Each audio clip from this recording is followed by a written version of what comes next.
That was awesome. That really was. During the Christmas season, as all of us know, Christians celebrate not so much the birth of Jesus, but the incarnation of God in Jesus, technically. And that's God's greatest gift to humankind, we Christians affirm. But God's second greatest gift to humankind, of course, is eggnog. And at a mere 350 calories per serving, only a fifth of the daily allowance, and with 21 grams of sugar and 19 grams of fat and only a quarter of the recommended daily intake of cholesterol, there's still plenty of room left over for a big bowl of kale and cauliflower. So what is the big deal? One of the many wonderful features of eggnog, one of my favorite things to consume, is that, like pasta and rice, it's a culinary blank canvas. It just opens itself up to a wide variety of interpretation. For example, some like it cold, some like it hot. Toss it on the blast chiller and eggnog ice cream. Or steam it up into a froth and put a shot of espresso in there and voila, eggnog latte. Our first president, George Washington, used to regularly serve eggnog to his visitors. His own personal recipe included a pint of brandy, a half a pint of rye whiskey, a half a pint of Jamaican rum, and a quarter pint of sherry. He got things done, George. Good way to get through gridlock, you know. And next, about 2 centuries later, not to be outdone, the jazz composer Charles Mingus would develop his own personal recipe with the addition of 151 proof Jamaican rum that contained enough alcohol, folks said, to reportedly put down an elephant. Or maybe today we should say a camel, you know. The night that I met with the Staff Parish Relations Committee of this church, about a month and a half ago, I guess, it seems like it was just yesterday, but a little over a month ago when I met with them that evening, I arrived a little bit early. You will find out that one of the things, if a party is scheduled for 8 o'clock, I'll get there at 7:45. That's kind of who I am. And I got here a little bit early. We still live about 20 miles, or about 20-minute drive from here. But just to make sure, you know, that I didn't get caught in traffic, I got here a little bit early, and I wasn't quite sure what to do with myself. So I went around the corner over here on Union Street and went to the local Starbucks, and I ordered, while it still lasts, an eggnog latte. I've been drinking them since, you know, Halloween, I think. Loved it. And there weren't a lot of people there that evening. And there was no one behind me in line and so forth, and the barista was, you know, whipping it up. And so I asked her, I said, I'm guessing that you make a lot of these eggnog lattes during the holiday season. And she kind of looked around, you know, to make sure her supervisor wasn't listening, and she leaned over the counter and said, I do. But personally, I think it's the most disgusting thing I've ever just hate it. And my wife and kids agree. They just look at me and wonder when it comes blobbing out of the carton, you know. They're just horrified by it. And it doesn't bother me because eggnog is one of those things like pate or sushi or kale, you know, that you either love or hate. There's no in between. You know, some people kind of like, mashed potatoes, but, you know, nobody loves it. Eggnog, you either love or you hate. There is no in between. Which brings us, believe it or not, to this morning's gospel. This day of Epiphany. 2 entirely different reactions to the birth of Jesus. There's no in between. One is love, one is hate. One is adoration, one is indignation. You know, one is reverence, one is revulsion. No in between. 2 entirely different reactions. The first comes from the mighty King Herod the Great, the first King Herod. Matthew introduces us to the first King Herod, who is the father of the later Herod that probably most of us are familiar with, who was present at the crucifixion of Christ, or at least was involved in the crucifixion of Christ. But today, this is the first of the two King Herods. This is Herod the first, the father of the later Herod. And Herod, in this morning's story, is a Jew by birth, but he's not a very good Jew. He doesn't practice it well. He has been largely condemned by the Jewish Sanhedrin for a very decadent lifestyle and for an absolute disregard of Jewish law. And Herod was a brutal leader to boot. He executed several members of his family, if you can imagine that, who he felt were a threat to his throne, including one of his wives, Marian. Just killed her right out. And then, of course, most notably, in the story last week, I don't know if you guys read it, but we did at my former church, killing all of the male infants around the Jerusalem metroplex, Bethany and the surrounding countryside and so forth, 2 years or younger, in order, again, to protect his kingdom and his throne, the power and the wealth and the backing he got from Rome.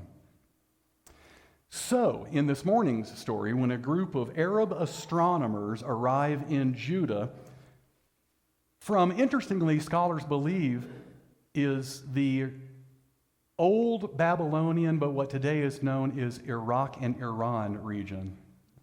Very relevant, right?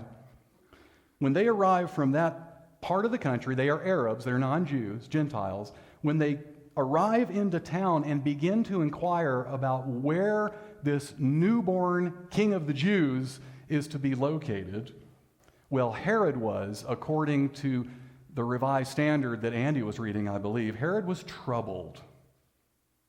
But that's not really a very accurate translation. The Greek word that's used there is tarasso, and it means literally to stir up or to agitate, as in to roil water. And literally, figuratively, it means to be anxious and distressed and for one's mind to be perplexed by distressing doubts and ideas and to strike one's heart with fear. So when Herod learned of these astronomers asking about the newborn king of the Jews, he wasn't just troubled, he was scared to death. He was out of his mind with paranoia and anxiety and so forth, as probably a lot of the kings and queens were in those days, as our rulers still continue to be today when a threat is perceived to their rule. And, you know, in Herod's lifetime, this happened all the time. This was just one more threat to his kingdom. And so what does he do? Well, just like Don Chicho in The Godfather 2, one of the greatest movies ever filmed and directed and starred in, I mean, like Don Chicho, if you are familiar with the movie, who attempts to terminate the young Vito Corleone for fear of him coming back one day and assassinating him and, you know, taking over his Sicilian kingdom.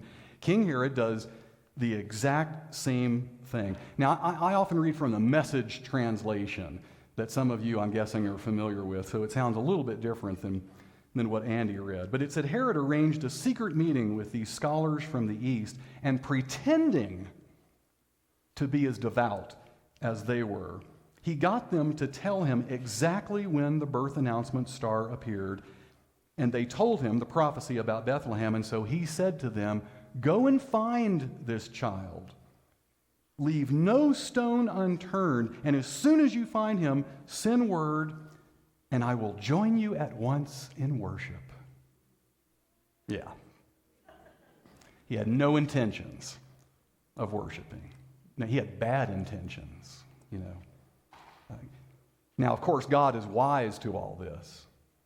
And so he saves the baby Jesus by warning the Magi in a dream not to return and tell Herod where the baby is to be found, but to go back to their country on another route. And so they did, which then leads Herod, after he realizes he's been duped, to simply kill all the babies. Fine, if I can't find that one, then we'll slaughter them all. And he did. And so this is one reaction. This is one reaction of the two today. This is one reaction to the birth of Jesus. Fear and desperation and hatred and murder. But again, there's no in between in this story. It's either that or this second reaction, the better of the two. These mysterious dudes from the east.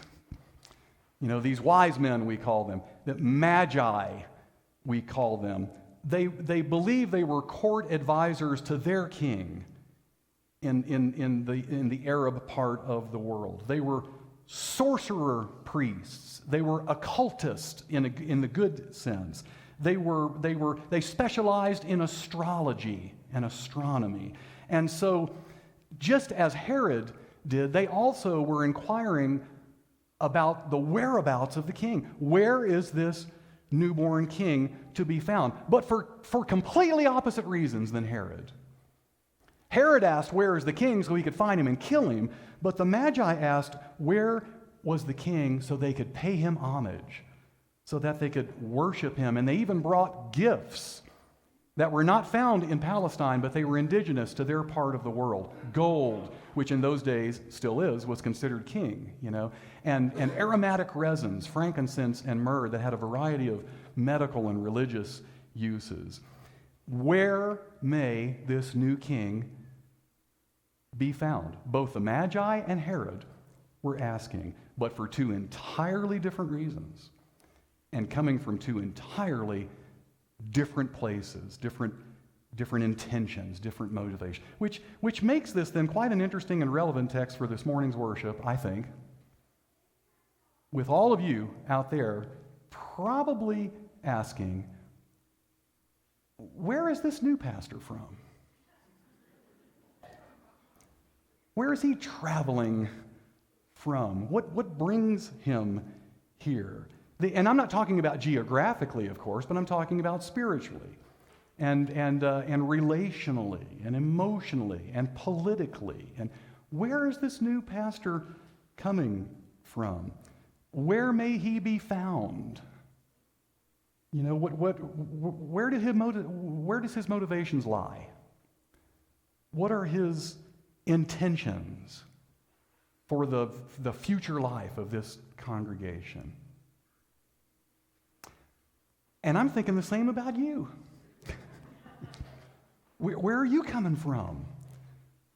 Where do your motivations lie? What are your intentions for the future of this congregation? How are all of us in this brand new year, in this brand new phase that the United Methodist Church finds itself in and will continue to be in the next few months before General Conference and then beyond? Where are all of us together as a congregation in this brand new relationship?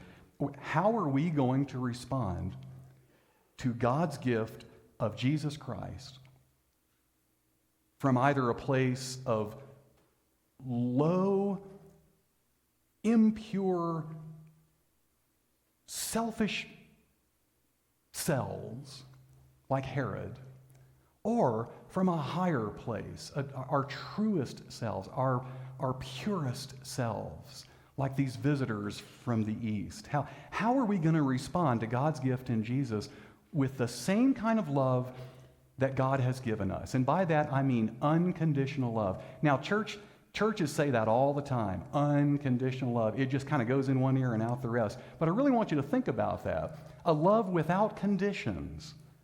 What does that mean? That's a love that you give and then walk away from. It's a love that is not dependent upon being acknowledged or being received or being returned or being even disrespected, but the purest kind of love that Jesus offered throughout his life on the cross is the same kind of love God is calling for from us. A love that's just given without any expectations, without any conditions. How can we together respond to this day, God's gift of Jesus, with unconditional love? One of my favorite Christmas hymns, O Little Town of Bethlehem, Oh, I just love it. I love it. I love the tune. I love the words. And one of the words that always strikes me every year is the hopes and fears of all the years are met in Jesus on Christmas morning when he was born. The hopes and fears of all of us are met in Jesus. That doesn't mean they're met only in Jesus. But what the church says is that all of our hopes find their fulfillment in Jesus. And all of our fears are also embraced with the power of that kind of love in Jesus. So I want you to think with me this week about what are our biggest fears, both individually and as a congregation as well. What are your fears? What's the one thing? What's your greatest fear right now about where you're going this year and about where our congregation is going, or perhaps our denomination? And is there anything about Jesus' life of love that so threatens an aspect of your life that you have allowed it to just terminate the love of Jesus? You're so stressed out and giving that fear so much power that you've allowed it to trump, excuse the pardon, that you've allowed it to trump the love of Jesus. You know, do you have some political ideology, conservative or liberal? And I know we have both. And I will never disrespect that, I promise you. You can talk to me after the service and I'll tell you exactly where I'm at. But I want to make sure that conservative or liberal or progressive, none of us we're all welcome. We're all welcome. One of the things I love about our bishop is she says, I may not be welcome at your table, but you're always welcome at mine. That's someone I can follow. So do you have a political ideology today that has just drowned out the love of Jesus Christ that you are called to be as a Christian? Your political ideology is more important than your Christian discipleship. You know what I'm talking about? Maybe you are coming from a place of theological understanding, of doctrine and so forth, and your understanding of that has just drowned out what Jesus is really calling for. Remember he said, I summed up the law all the law and prophets in two things: love God with all your heart and soul and mind and strength, and love your neighbor as you love yourself. Remember? Or maybe it's not even something that huge, that global. Maybe it's just you've got a friend or a member of your family or so forth that has done you wrong, that's hurt you, that's wounded you, your hurt feelings. And you have allowed that to trump the love of Jesus because you're waiting on that reprobate to apologize because they're wrong and you're right. You know what I'm talking about? It's not, I didn't cause the problem. I'm waiting for them to apologize. Okay, I'm seeing a couple nods. Yeah.